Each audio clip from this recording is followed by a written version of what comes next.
দুনিয়াতে আমরা কেউ থাকতে আসি নাই। প্রথম কথা, এখানে আমরা এসেছি বড়জোর 60, 70, 100 বছরের হায়াত নিয়ে, যার মধ্যে মোটামুটিভাবে 30, 40, 50 বছর চলে গেছে, কারো 20 বছর 25 বছর চলে গেছে, বুঝতে না বুঝতেই চলে গেছে, মানে ভালো মন্দ বোঝার আগেই শেষ। যদি তার বয়স হয় 60 বছর, তাহলে এখন বাকি আছে 30 বছর।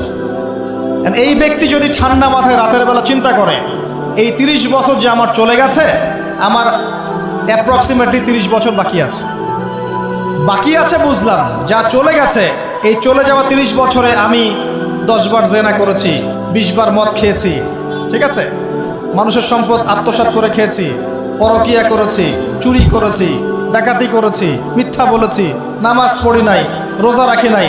আমরা প্রত্যেকে যদি আমলনামা ঘাটি আজকে রাত্রে, এরকম একটা লিস্ট আমরা তৈরি করতে পারবো।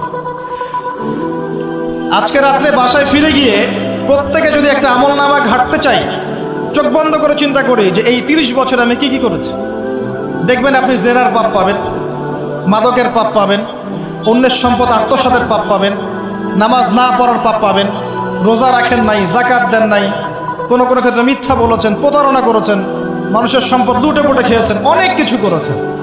কিন্তু আমাদের চলাফেরা দেখলে মনে হয় যে আমরা কোনো পাপ করিনি।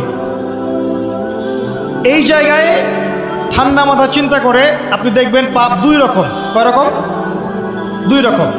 আপনি দেখবেন আল্লাহর সাথে জড়িত কিছু পাপ পাবেন, নামাজ পড়েন নাই, রোজা রাখেন নাই, মিথ্যা বলেছেন, ইত্যাদি ইত্যাদি।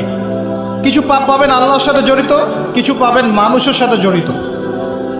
আল্লাহর সাথে জড়িত পাপগুলো ক্ষমা নেওয়া খুব সহজ।